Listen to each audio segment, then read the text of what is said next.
So hello friends, कैसे हैं आप सभी। I hope you all are good. और या फिर से आपका स्वागत है हमारे अपने चैनल एंड बिकम मसअप में। दोस्तों, business organisation and management topic के आज एक और नई वीडियो में आपको स्वागत है। और इसमें हम लोग डिस्कस करने वाले हैं प्लांट लोकेशन के बारे में। बिजनेस मैनेजमेंट एंड ऑर्गेनाइजेशन जो बेसिकली पेपर है, उसकी बाकी की वीडियोज भी यहाँ पे अपलोड हो चुकी हैं। कंप्लीट सिलेबस की वीडियोज मैं यहाँ पे अपलोड कर रहा हूँ।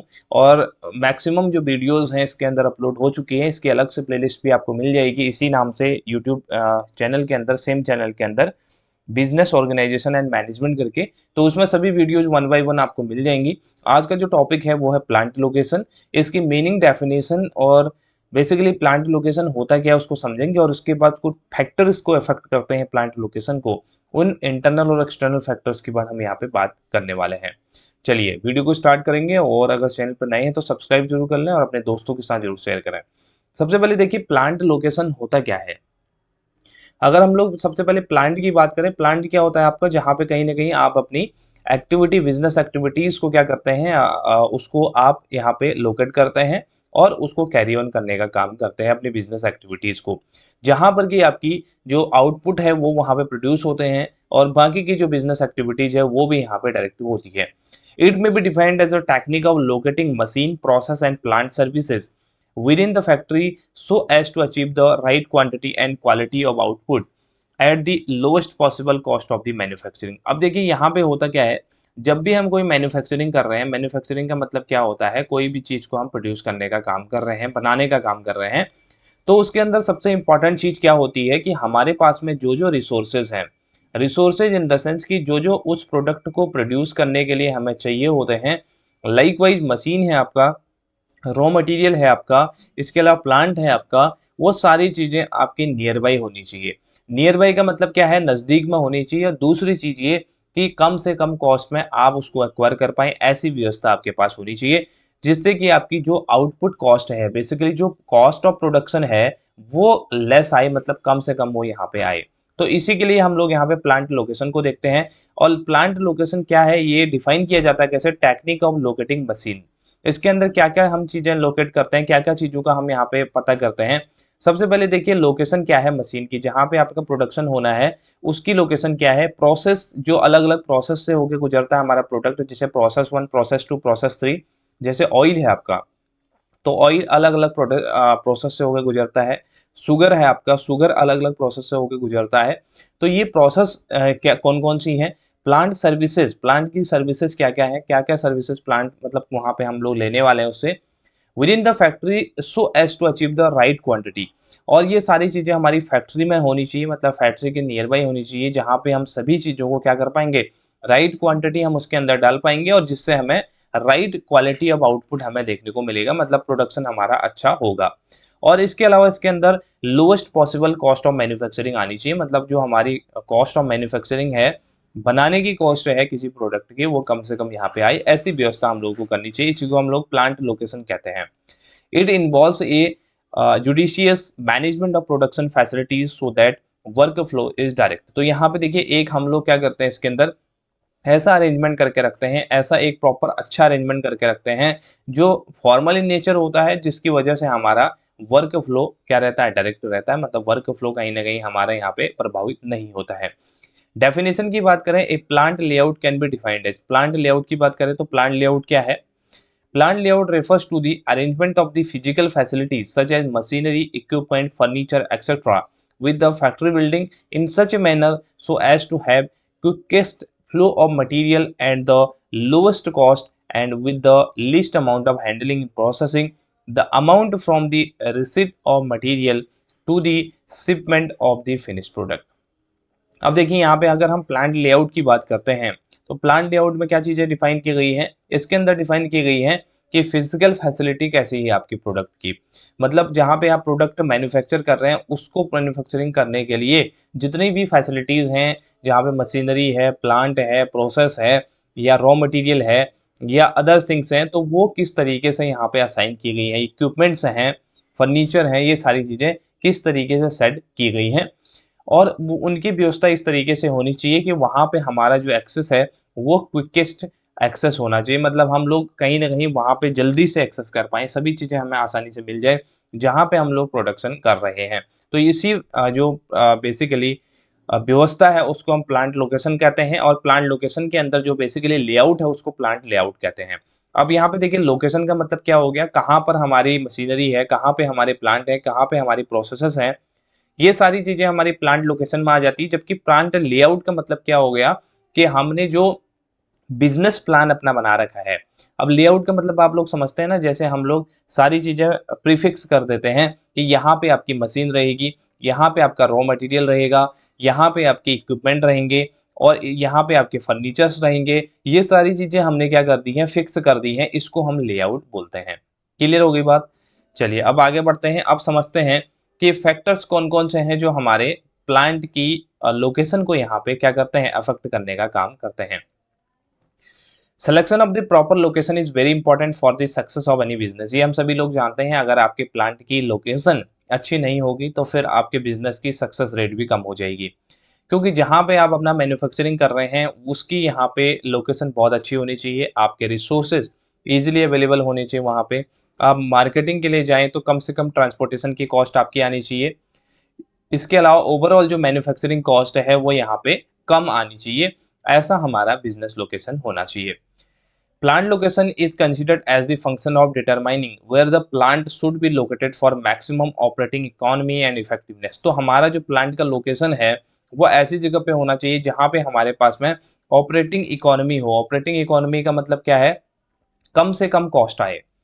मैक्सिमम ऑपरेटिंग इकोनॉमी का मतलब क्या है, कम से कम कॉस्ट पे हमारा मैन्युफैक्चर हो जाए प्रोडक्ट। और दूसरा इफेक्टिवनेस, इफेक्टिवनेस का मतलब क्या है, काम हमारा जल्दी हो जाए, मतलब वहाँ पे आपका डिले ना हो। जो हमारी एक तरीके से इफिशियंसी है वर्कर्स की वो यहाँ पे बनी रहे। ये दो चीज़ें यहाँ पे ध्यान में रखनी होती हैं जो भी प्लांट लोकेशन की बात यहाँ पे की जाती है। Manufacturing and service companies make location decision based on many criteria. तो हमारे जो कंपनीज होती हैं या फिर बिजनेसेस होते हैं वो बहुत सारे क्राइटेरिया के बेसिस पे प्लांट के लोकेशन को यहाँ पे सेट करते हैं, क्योंकि अपने अपने क्राइटेरिया हैं। कोई देखिए प्रेफरेंस देता है आपके मटेरियल को, कोई प्रेफरेंस देता है आपके मार्केट को, कोई प्रेफरेंस देता है आपके नेचुरल रिसोर्सेज को, तो कोई आपके प्रेफरेंस यहाँ पे देगा कि आपका यहाँ पे कितना आपका जो बेसिकली क्या बोलेंगे लेबर है वो यहाँ पे अवेलेबल है। तो ये अपने अपने क्राइटेरिया सेट होते हैं, अपने अपने कन्वीनियंस के अकॉर्डिंग कंपनीज क्या करती है, अपने प्लांट के लोकेशन को सेट करती है। ठीक। अब यहाँ पे देखिए कुछ फैक्टर्स हैं जो हमारे प्लांट के लोकेशन को यहाँ पे क्या करते हैं, अफेक्ट करने का काम करते हैं। इसके अंदर प्राइमरी और सेकेंडरी फैक्टर्स की हम लोग बात करेंगे और डिटेल में डिस्कस करेंगे। सबसे पहले प्राइमरी लोकेशन की प्राइमरी फैक्टर्स की बात करते हैं तो वो है देखिए, ए है नियरनेस टू कस्टमर्स, दूसरा है नियर रॉ मटेरियल्स, तीसरा है सप्लाई ऑफ कैपिटल, चौथा है लॉजिस्टिक फैसिलिटीज एंड इंफ्रास्ट्रक्चर, पांचवा है स्किल्ड लेबर अवेलेबिलिटी, और छठा है पावर सप्लाई, लास्ट है बिजनेस क्लाइमेट। तो ये हमारे क्या है, प्राइमरी फैक्टर्स हैं। इनको वन बाय वन अभी हम लोग डिस्कस करेंगे। पहले एक ओवरव्यू आपको दे रहा हूं मैं कि प्राइमरी फैक्टर्स कौन से हैं जो हमारे प्लांट के लोकेशन को यहाँ पे इफेक्ट करने का काम करते हैं, और इसके अलावा चलते हैं सेकेंडरी फैक्टर्स की तरफ। यहाँ पे ये सेकेंडरी फैक्टर्स हैं जो हमारे प्लांट के लोकेशन को इफेक्ट करते हैं, जैसे host community and political factors, natural factors, historical factors, initial start and living conditions, personal factors, government policies, environmental consideration, international factors. तो ये हमारे कुछ सेकेंडरी फैक्टर्स यहाँ पे हैं। अब देखिए प्राइमरी और सेकेंडरी फैक्टर्स का क्या मतलब होता है। देखिए प्राइमरी प्राइमरी फैक्टर्स वो होते हैं जो आपके बिजनेस को डायरेक्टली इफेक्ट करते हैं। ये आपके बिजनेस को डायरेक्टली क्या करेंगे, अफेक्ट करने का काम करेंगे। इसका प्रभाव आपके बिजनेस पर डायरेक्ट पड़ेगा, प्राइमरी रूप से आपके बिजनेस को प्रभावित करेंगे। इसको हम लोग प्राइमरी फैक्टर्स कहते हैं। जबकि सेकेंडरी फैक्टर्स के अंदर क्या होता है, ये आपके बिजनेस को इफेक्ट तो करेंगे लेकिन डायरेक्ट तरीके से नहीं करेंगे, इनडायरेक्टली करेंगे। कहीं ना कहीं ये दूसरे तरीके से आपके बिजनेस को इफेक्ट करने का काम करते हैं। ठीक है बात। तो आपके बिजनेस से जो डायरेक्टली लिंक्ड है, अगर उन फैक्टर्स की बात करेंगे तो वो डायरेक्ट फैक्टर के अंदर आएगा। लेकिन आपके बिजनेस से रिलेटेड है बट डायरेक्टली लिंक्ड नहीं है आपके बिजनेस से, तो उसको वो इफेक्ट करेगा, तो उसको हम सेकेंडरी फैक्टर्स यहाँ पे कहते हैं। तो ये दो फैक्टर्स हैं, इनको वन बाय वन पहले प्राइमरी फैक्टर्स को हम लोग समझते हैं। देखिए प्राइमरी फैक्टर में सबसे पहला था नियरनेस टू कस्टमर। अब यहाँ पे जैसा मैंने कहा कि हर किसी के अपने अपने क्या रहती हैं, प्रायोरिटीज रहती हैं कि आपको प्लांट अगर लोकेट करना है, कहाँ पे अपने प्लांट को सेटअप करना है, अपने बिजनेस को सेटअप करना है, तो उसके लिए अपनी अपनी प्रायोरिटीज रहती है। तो कुछ की यहाँ पे नियरनेस टू कस्टमर भी है। देखिए नियरनेस टू कस्टमर का मतलब क्या है कि आपके कस्टमर से कितनी दूरी है, मतलब कस्टमर आपका कितना दूर है, कितना ट्रांसपोर्टेशन की आपकी कॉस्ट आएगी, ये सारी चीज़ें कहीं ना कहीं डिपेंड करती हैं। Nearness to customer help a plan to incorporate customer needs into the product being made in the unit. अब देखिए यहाँ पे अगर आपका कस्टमर नज़दीक है तो उनकी नीड, उनकी डिमांड, उनकी जितनी भी चीज़ें हैं उनका आपको अच्छे से पता चल जाएगा। उसके बेसिस पे आप अच्छे से प्रोडक्शन कर पाएंगे और कम से कम ट्रांसपोर्टेशन कॉस्ट आप बियर करेंगे। Finished good to the customer can reach faster and less cost. तो यहाँ पे देखिए लिखा भी हुआ है कि हमारे जो फिनिश्ड गुड है यानी कि जो फाइनल प्रोडक्ट आपका बन गया है वो आपका जल्दी पहुंचेगा कस्टमर तक, और दूसरा कि उसके अंदर कॉस्ट भी कम आएगी। There is less chance for the breakage और डैमेज ड्यूरिंग द ट्रांसपोर्टेशन। अब दूर का अगर मामला है, आपका कस्टमर काफ़ी दूर है, सामान आपने दूर भेजना है, तो उसके अंदर आपके ट्रांसपोर्टेशन के अंदर चांसेस होते हैं कि आपका प्रोडक्ट जो है ब्रेक हो जाए, डैमेज हो जाए। लेकिन यहाँ पे अगर नज़दीक में है तो फिर आपका ये सेफ रहेंगे प्रोडक्ट। दूसरा है नियरनेस टू रॉ मटेरियल। अब यहाँ पे देखिए रॉ मटेरियल एक इंपॉर्टेंट एस्पेक्ट है, आप सभी को पता है जब भी प्रोडक्शन की बात आती है तो रॉ मटेरियल कभी भी खत्म हो सकता है। तो उसके लिए कहीं ना कहीं आपको जो परचेजिंग करनी पड़ती है, अगर बहुत दूर से करनी पड़ रही है तो उसके लिए आपका डिले हो सकता है प्रोडक्शन में। तो नियरनेस जरूरी है रॉ मटेरियल की।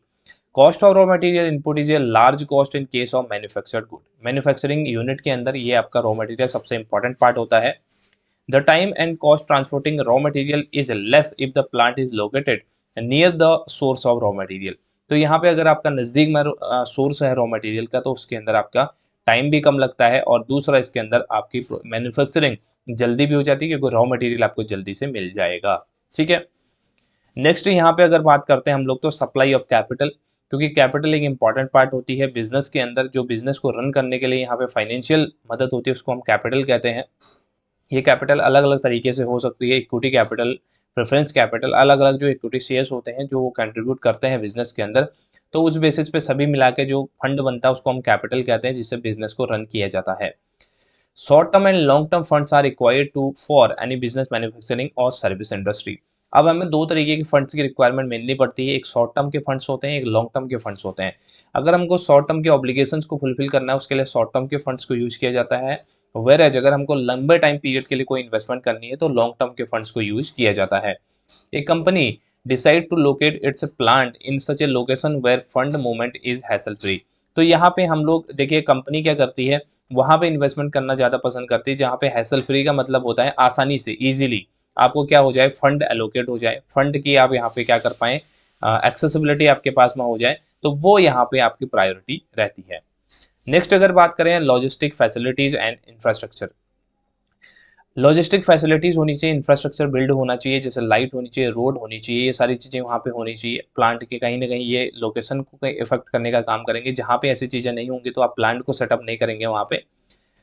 जैसे एडिक्वेट रोड्स हो गया, रेल हो गया, phone, postal transportation facilities are to be considered while deciding on the location of plant and services facility. ये आपकी इंपॉर्टेंट चीज़ है, बेसिक इंफ्रास्ट्रक्चर होना चाहिए वहाँ पे। उसके अलावा वहाँ पे कनेक्टिविटी होनी चाहिए जहाँ पे आप कम्युनिकेट कर पाएँ, एक प्रॉपर रोड होनी चाहिए जहाँ से आप ट्रांसपोर्टेशन कर पाएँ। इसके अलावा पोस्टल की सर्विस होनी चाहिए, ट्रांसपोर्टेशन अच्छा होना चाहिए, कुछ ट्रांजेक्शन सर्विसेज वहाँ पे होनी चाहिए, बैंक्स वगैरह। तो ये सारी चीज़ें इंपॉर्टेंट हैं, नेटवर्क फैसिलिटीज़ होनी चाहिए। और उसके अलावा नेक्स्ट पार्ट यहाँ पे आता है जिसको स्किल्ड लेबर सप्लाई हम लोग कहते हैं। स्किल्ड लेबर सप्लाई का मतलब देखिए जब लेबर की बात की जाती है तो लेबर आपका स्किल्ड भी हो सकता है और आपका अनस्किल्ड भी हो सकता है, और इसके अलावा एक और कैटेगरी होती है जिसको हम लोग सेमी स्किल्ड भी बोलते हैं।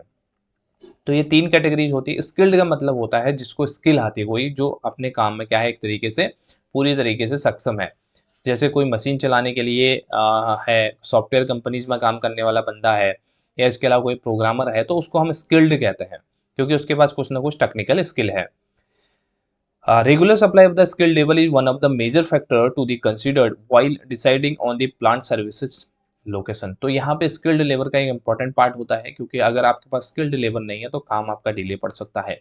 ठीक है बात, जैसे बेंगलोर या हैदराबाद, न्यू दिल्ली, इसके अंदर क्या है सॉफ्टवेयर कंपनीज ज़्यादा पाई जाती है क्योंकि यहाँ पे आपको स्किल्ड पर्सन ज़्यादा देखने को मिलेंगे, एजुकेटेड और स्किल्ड पर्सन। नेक्स्ट है यहाँ पे पावर सप्लाई। पावर सप्लाई तो सबसे इंपॉर्टेंट चीज़ है। This is very critical factor to be analyse, क्योंकि पावर सप्लाई जहाँ पे नहीं होगी तो बिजनेस आपका कैसे रन कर सकता है। पावर सप्लाई तो आपका होनी चाहिए, लाइट की व्यवस्था होनी चाहिए जिससे मशीन्स आपकी चलेंगी। Uninterrupted power supply with a proper voltage is one of the prerequisites of plant location decision। तो यहाँ पे देखिए एक important नीड है ये आपका कि एक अनइंटरप्रेटेड, जहाँ पे इंटरप्रिटेशन ज़्यादा ना मिले आपको, इंटरप्रेट ना हो, बिजनेस आपका बार बार रुके ना, बिजनेस आपका बार बार, और एक प्रॉपर वोल्टेज भी वहाँ पे होनी चाहिए। जितने लेवल की आपको वोल्टेज चाहिए वहाँ पे होनी चाहिए जिससे आपकी मशीन है प्रॉपर रूप से रन कर सकती हैं।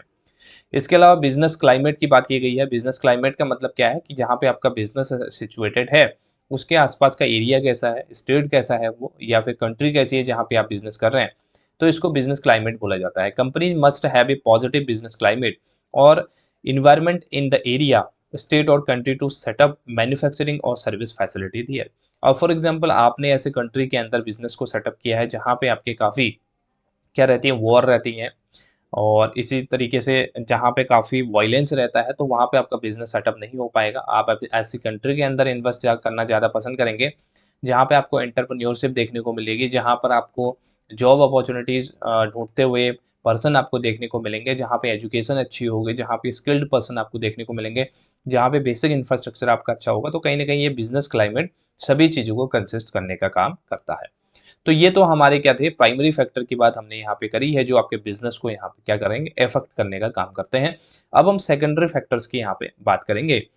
सेकेंडरी फैक्टर्स के अंदर वो फैक्टर्स आएंगे जो आपके डायरेक्टली तो बिजनेस से लिंक्ड नहीं है बट आपके बिजनेस को इफेक्ट जरूर करेंगे, क्योंकि इन पॉलिसीज में अगर चेंज होता है तो आपके बिजनेस पे भी इसका इफेक्ट पड़ेगा। सबसे पहला है host community and political factor. देखिए होस्ट कम्युनिटी का क्या मतलब होगा, जहाँ पे बिजनेस आप सेटअप कर रहे हैं वहाँ पे आपके लोग कैसे हैं, या पॉलिटिकल फैक्टर्स वहाँ पे कैसा है, पॉलिटिकल स्टेबिलिटी है या नहीं है, ये सारी चीज़ें। The community near the industry proposed location should be willing to welcome the new industry. अब ऐसा नहीं है कि वहाँ पे आप किसी एक पर्टिकुलर जगह पे आपने इंडस्ट्री लगाने के लिए सोची और वहाँ पे लोगों ने उसका विरोध करना शुरू कर दिया, उसका अपोज करना शुरू कर दिया। वहाँ पे लोगों ने आपका स्वागत करना होना चाहिए, मतलब वहाँ पे आप इंडस्ट्री लगाएं तो लोग उसका वेलकम करें और उसके लिए अपनी अपॉर्चुनिटीज उसमें देखें। Local people should feel that there will be improvement in their quality of life due to the new industry. लोगों को लगना चाहिए कि आपके काम से, यानी कि आप जो इंडस्ट्री वहाँ पे सेटअप कर रहे हैं उससे कहीं ना कहीं लोगों का क्या होगा, वेलफेयर होगा, मतलब लोगों को उसके अंदर काम मिलेगा, रोजगार मिलेगा, ये सारी चीज़ें। तो इस तरीके से आपको अपने बिजनेस को सेटअप करना है। दूसरा है natural factor.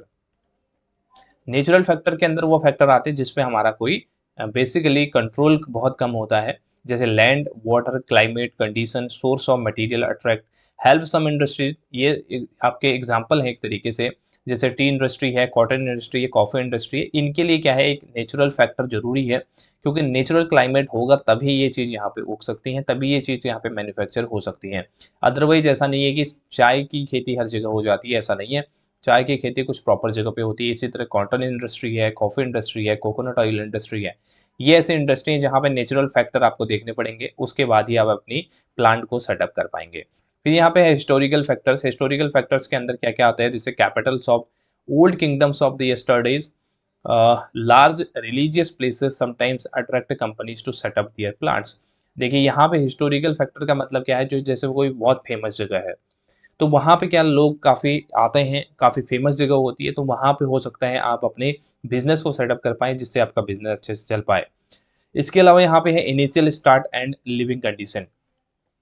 Some industries were started earlier in the certain places during the British era in its early stages. तो बहुत सारी कंपनीज ने ब्रिटिश एरा के अंदर क्या किया, अपने बिजनेस को सेटअप करने की कोशिश करी।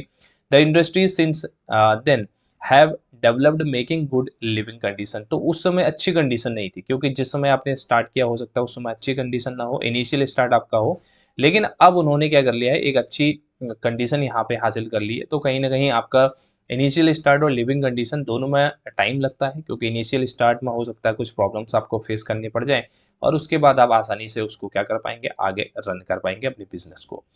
उसके अलावा नेक्स्ट फैक्टर और है इसके अंदर सेकेंडरी के अंदर, जिसे पर्सनल फैक्टर है। पर्सनल फैक्टर का मतलब क्या है, the history of the entrepreneuring company और फैमिली और personal consideration play a key role in location decision. अब यहाँ पे देखिए आपका फैमिली बैकग्राउंड कैसा है, आप बिजनेस माइंडेड हैं, आप एंटरप्रेन्योरशिप की स्किल आपके अंदर है, तो वो भी कहीं ना कहीं डिपेंड करता है कि आपका बिजनेस लोकेशन किस तरीके से आप डिसाइड करेंगे। फिर यहाँ पे आता है गवर्नमेंट पॉलिसीज। गवर्नमेंट पॉलिसीज का इंपॉर्टेंट रोल होता ही है, क्योंकि जिस जगह पे आप बिजनेस को सेटअप कर रहे हैं वहाँ पे बिजनेस की क्या क्या कॉम्प्लाइंसेस हैं, क्या क्या वहाँ पे रूल्स एंड रेगुलेशंस हैं, क्या क्या फॉर्मेलिटीज़ हैं, क्या क्या पॉलिसीज वहाँ पे चल रही, तो उससे आपका बिजनेस इफेक्ट होता है। Government play their own role in location decision of the new industry. The government of India and the state government have made special efforts in making industry grow and make manufacturing and service unit all over India with a view to have a balanced developmental spread all over the country and region. तो यहाँ पे देखिए सबसे बड़ी चीज़ क्या है, government decide करती है बहुत सारी जगहों पे कि आप क्या करेंगे, प्लांट आपका कहाँ पे लगेगा, मतलब किस जगह पे आप बिजनेस की इंडस्ट्री बनेगी, वो यहाँ पे गवर्नमेंट क्या करती है, डिसाइड करती है। जैसे आपने देखा होगा दिल्ली के अंदर, न्यू दिल्ली के अंदर या वहाँ पे ये बिजनेस सेटअप नहीं किए जाते, जबकि गुड़गांव के अंदर काफ़ी बिजनेस आपके सेटअप होते हैं, वहाँ पे सारी बिजनेस की यूनिट यहाँ पे सेटअप होती है। तो ये क्या है, एक गवर्नमेंट के द्वारा किया गया कार्य होता है, जिसमें कि वो क्या करते हैं, एक सिटी को प्रॉपर बिजनेस सिटी बना देते हैं, कॉर्पोरेट सिटी बना देते हैं। तो उससे होता क्या है कि आपका जैसे फैक्ट्रीज वगैरह हैं वो आपके शहरों में नहीं होती, उससे आपका प्रदूषण कम होता है, पॉल्यूशन कम होता है, वो सारी चीज़ें। तो उससे गवर्नमेंट की पॉलिसी से भी कहीं ना कहीं ये बहुत ज़्यादा डिपेंडेंसी होती है कि आपके बिजनेस का प्लान कहाँ पे सेटअप किया जाएगा। फिर यहाँ पे आता है environmental consideration. Environmental issues for certain industry for particular location are to be checked before deciding on location. तो यहाँ पे हर जगह पे ऐसा नहीं है कि हर तरह का बिजनेस आपका चल जाएगा, वहां पर के नॉर्म्स आपको पढ़ने पड़ेंगे कि इस जगह पे ये बिजनेस चल सकता है या नहीं चल सकता है। जैसे बहुत ज़्यादा जिसके अंदर पॉल्यूशन होता है, जिसके अंदर धुआं आपका यहाँ पे निकलता है, उस तरह का लोगों के बीच में जो हैवी पॉपुलेशन वाला एरिया है वहाँ पे वो बिजनेस नहीं चलेगा, उसको आइसोलेटेड प्लेस पे आपको चलाना पड़ेगा। तो ये डिपेंड करेगा कि आपका बिजनेस किस तरीके का है, इन्वायरमेंटल कंसिडरेशन कैसा है आपके बिजनेस का, उसका लिंकेज भी इन्वायरमेंट के साथ में कैसा है, उसके बेसिस पे कहीं ना कहीं डिसाइड होगा कि आपका बिजनेस लोकेशन क्या है। लास्ट यहाँ पे है इंटरनेशनल फैक्टर। इंटरनेशनल फैक्टर का क्या मतलब है, जो out of the country factors हैं। जैसे for company deciding to go overseas for locating a unit for the manufacturing और service must consider behavioural aspect, cultural differences, technology, government policies etcetera. अब यहाँ पे देखिए क्या है, अगर आप इंटरनेशनल लेवल पे बिजनेस करना चाह रहे हैं, किसी और कंट्री में बिजनेस करना चाह रहे हैं, तो वहाँ पे बिहेवियरल एस्पेक्ट आपको देखना पड़ेगा। क्या कि वहाँ के लोगों का बिहेवियर कैसा है, हमारी कंट्री के जैसा बिहेवियर है या नहीं है, उस हिसाब से आपको उनके लोगों के हिसाब से अपने बिजनेस को रीमॉड्यूल करना पड़ेगा।